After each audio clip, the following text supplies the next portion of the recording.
E aí galera, beleza? A gente começa aqui com mais um vídeo do canal e dessa vez para falar sobre o capítulo 1097, chamado Guine.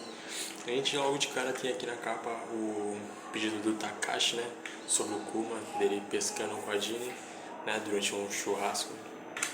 E logo no primeiro capítulo a gente já tem a introdução dele na Ilha de Sorbet, né? Depois de 8 anos no incidente de God Valley.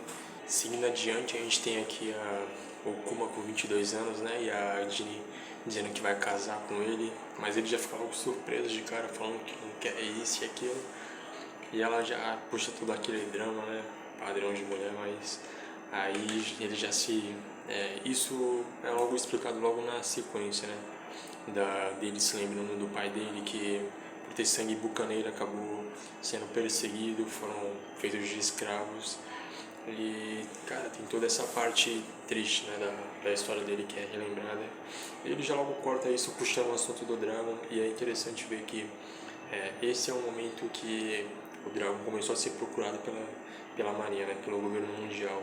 E, meu, pô, quanto será que é uma recompensa dele, né? Algo que me interessa bastante é saber a recompensa dos personagens, e o Dragon é um cara que a recompensa dele ainda é um mistério para todo mundo.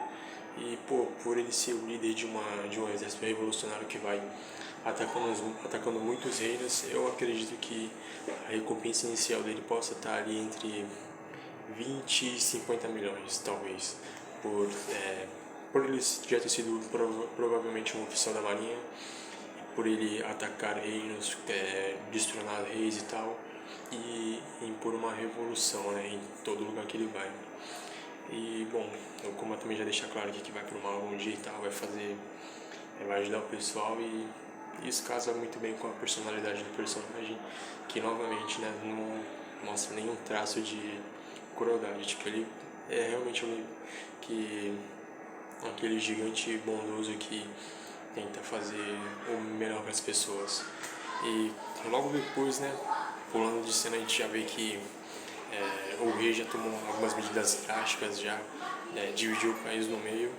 E isso de dividir o país entre norte e sul já é algo cruel, né, que ele fez, que é a parte de cima do reino, né, lá do norte, eles pagam um tributo celestial, e como ele é medido na quantidade de pessoas de um reino, então ele acaba tendo que pagar menos, e aí para isso ele exclui a outra metade do reino dele, e aí aquele lugar vira uma terra sem lei, onde todo mundo, qualquer pirata pode ir lá, atacar o povo, fazer um monte de coisas, escravizar as pessoas, e isso não vai dar nada para ele. E isso revolta bastante o Kuma, e é por isso que ele parte para cima do pessoal da parte do norte e começa a atacar eles. E acaba entrando em conflito com o pessoal do reino, e por isso ele acaba sendo pego, né? E eventualmente a Guine também vai lá, tenta salvar ele do pessoal da parte sul, e eles também acabam sendo capturados. E é aí que entra o Dragon, né, e o Kuma. O Dragon e o Kuma não, desculpa. É aí que entra o Dragon e o Ivankov, que trazendo o exército com eles já ataca o local, derrota todo mundo, destrona o rei e traz a revolução pro reino Sorbet. E é aí que as coisas começam a melhorar, né? E, bom, nessa parte mesmo a gente já vê que ele já tá tendo umas ideias mais de destronar o rei e tal. Acho que isso eventualmente iria acontecer. Eu particularmente gostaria de saber a força do pessoal desse reino, porque caramba, eles foram capazes de aguentar o Kuma, né, numa trocação. E isso realmente mostra que reinos do South Blue, North Blue, West Blue, East Blue também, todos esses reinos têm sim uma guarda muito forte, já para evitar de serem atacados por piratas e tal, e serem pegos assim tão facilmente. E, bom, aqui já logo entra em cena o Ivankov e o Dragon, né, como eu tinha dito antes. E é bom ver que o Ivankov foi a pessoa que fez aquela ponte entre o Kuma e o exército revolucionário, e os três são tidos como os pilares, né, do exército. Como o Ivankov já chega perguntando: e aí, pá, você ainda é como antes e tal, vamos mudar o mundo. E aí que ele apresenta o Dragon pro Kuma, e como o Kuma já conhecia o Dragon de notícias e tal, do jornal que sempre noticiava sobre ele e o exército da liberdade, Então ele acabou aceitando, viu que era algo certo a se fazer, casava muito bem com as ideias dele. E a Guinea também, toda alegre, já aceitou a prontidão e a partir daí eles começaram a atuar dentro do exército revolucionário. E é bom ver que aqui mesmo eles já pontuam, né, nas caixinhas de narração, que o Ivankov e o Dragon são os dois cabeças do exército revolucionário e o Kuma ele entra como uma terceira cabeça, né? Então eles têm 3 grandes comandantes, sendo que o Dragon é o principal. E ao ver de dinheiro e tal, porque, né, pô, eles estão ali justamente para ajudar o pessoal, não para roubar e tal, saquear. E aí eles vão lá, ajudam o pessoal nas rebeliões e tal, destronam os reis. E ele tem, a ideia dele é fazer desse exército da liberdade se tornar o exército revolucionário que a gente vai ver no futuro, né, no mangá. E o Kuma até se pergunta, pô, como você sabe tanto de armas e tal, né? Porque o Dragon quer armar e treinar aqueles que não sabem de nada. Ou seja, é basicamente um exército mesmo. E ele treina, você não sabe nada, então chega aí e tal, vamos te treinar e mais.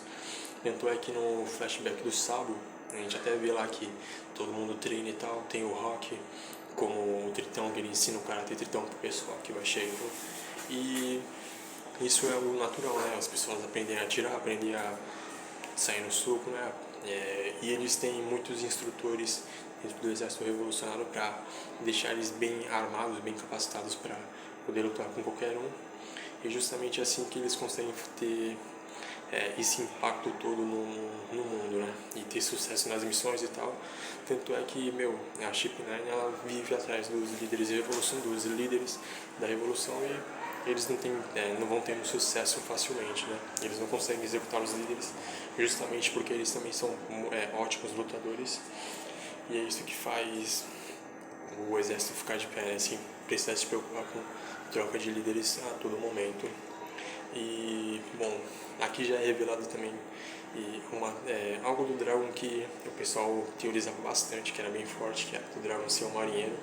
E aqui ele já deixa logo claro que ele foi da marinha e lá não tinha injustiça nenhuma e por isso ele foi puxou essa causa, né? Saiu da marinha e já fundou o Exército da Liberdade para seguir ajudando as pessoas da melhor forma, do jeito que ele acreditava que o mundo deveria ser ajudado, né? Contra os Tenryubitos, contra o governo mundial, que é o centro, né, daquilo que o governo mundial é basicamente aquele que oprime todos os outros, né? Porque o governo mundial fica em cima, a marinha embaixo sendo o reflexo do governo e o pessoal do alto escalão fica atrás das cortinas, protegido pela imagem da marinha, sem que mostrem como que eles são cruéis de verdade.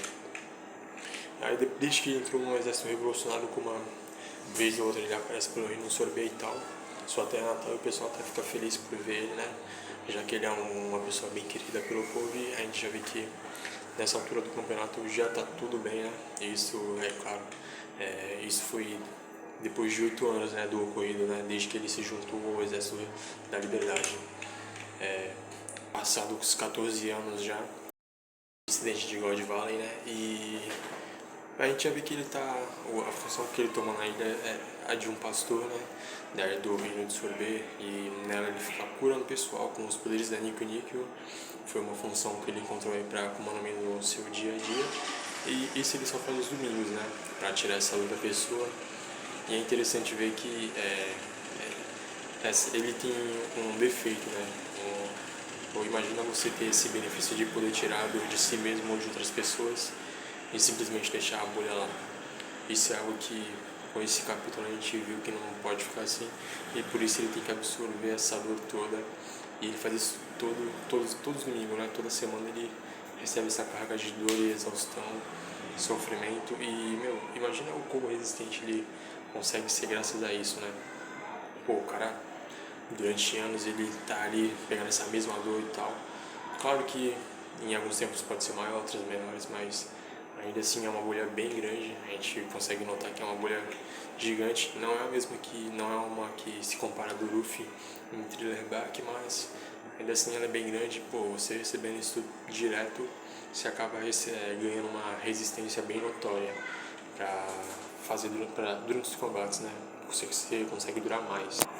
A gente vê também que, puxando de Thriller Bark também, né? A gente já lembra de como ele foi apresentado, de como ao tirano, mas essa alcunha não foi casando bem com tudo que foi apresentado sobre ele, né? Sobre ser um cara gentil, até reforçado pelo Ivankov, ser um cara gentil, que não fazia mal pra ninguém e tal. Como o pirata, se não me engano, ele também já foi chamado de o pirata tirano ou algo assim. E tudo que era passado não condizia com isso, com como ele era. E a gente ia ver aqui que isso na verdade era sobre o rei de Sorbet, né? Um novo rei que foi introduzido 8 anos depois dele já ter chego no reino. E esse rei, ele agia de uma forma bem mesquinha, tratava os prisioneiros mal, agia como um tirano a serviço dos Tenryubitos, né? Ele provavelmente quer ser comum, assim como a maioria dos reis querem ser, mas no fim de tudo a gente sabe que não dá certo, porque ninguém mais vai se unir aos Tenryubitos, a não ser que seja por um bom motivo que ainda não vimos na obra. E acredito que talvez não tenha também, talvez no máximo o Stelly, por algum motivo futuramente ele possa vir a ter, já que no Leverie teve aquele destaque todo para ele, né? Mas até então ninguém se tornou Tenryubito desde então. Aquele incidente de God Valley, a gente vê a Guinea aqui com o pessoal e tal. Ela é a nova comandante do leste, né? Desde que eles se juntaram, ela se tornou uma das comandantes também, se tornando, assumindo aí o leste, que eventualmente foi liderado pela Belobet, né? Agora. E ela conversa ali com o pessoal e tal, trocando ideia de boa, né? Tá feliz porque o Kuma vai visitar eles, né? Depois de tanto tempo. E logo de cara a gente já vê a sombra, né? De um pé ali, de alguém se aproximando e tal. E o pessoal já logo nota que tem alguém perto ali. E no quadro seguinte a gente já vê uma ligação pro Dragon. E até já mostra a preocupação no rosto dele, dizendo que a Guinea foi sequestrada e que era um inimigo inesperado, né? E cara, um inimigo inesperado. Eu já vi por aí, né? O pessoal teorizou bastante que pode ser. Tem algumas teorias e tal, mas eu particularmente eu acho que pode ser o Akainu mesmo, apesar de ser um inimigo inesperado. Mas eu acho que vai ser daí que vai partir aquela desavença que provavelmente também o pessoal teoriza que tem entre o Akainu e o Dragon. Talvez seja a partir daí, né, que o Dragon deve ir atrás. Provavelmente o Kuma deve acompanhar ele, mas eu acho que o Dragon também vai pessoalmente lidar com esse sequestro. E eu acho que pode ter sido... Eu tenho algumas hipóteses, né? Eu acho que pode ser o Chip 9, né? Porque eles são um esquadrão de assassinato e tal, e eles que se voluntariam a assassinar os comandantes. Tanto é que em Enies Lobby, né, o Diablo lá, quando eles chegam pra se reunir com o pessoal, ele já fala que eles não tiveram sucesso em assassinar um dos comandantes revolucionários. Então aqui pode ser algum membro da Chip 9 indo executar um dos comandantes, né? E talvez, eu acredito que possa ser isso, né? Um inimigo inesperado podem ser membros da Chip 9 ou então o próprio Akainu indo lá pegar os pessoal do exército revolucionário, né? Já que eles provavelmente sabem que o Dragon é o líder, né? Provavelmente não, né? Eles sabem que o Dragon é o líder. E aí por terem alguma desavença, por terem tido alguma desavença na marinha, ele já foi atrás e encontrou a Guinea lá com o pessoal, né? E pô, o Akainu com o Mago no Mi, não tem pra ninguém. Chegou lá, bateu em todo mundo, sequestrou a Guinea e levou. Ou então, né, por cima do sequestro, talvez possa até ser um bando pirata, de algum pirata da época. Com um sequestro, quem será que iria querer capturar um membro do exército revolucionário, né? Pode ser algum bando influente, pode ter sido o Crocodile, né? Esse pode ser um dos segredos do Crocodile, né? Que o Ivankov tanto fala, e aí já puxaria outro tom. Então, pô, tem aí boas especulações, né? Crocodile, Chip 9, Akainu e... Bom, futuramente a gente vai ver como que vai desenrolar as coisas, mas eu acho que agora o Crocodile me surgiu como um bom candidato a aparecer por aí e sequestrar a Guinea. E quem sabe o que ele ia querer, né, com a captura dela. Mas eu acho que é interessante trazer essas ideias e, bom, por hoje é só. E a gente se vê no próximo capítulo No próximo capítulo do mangá a gente já se vê por aí de novo, beleza? Falou, valeu.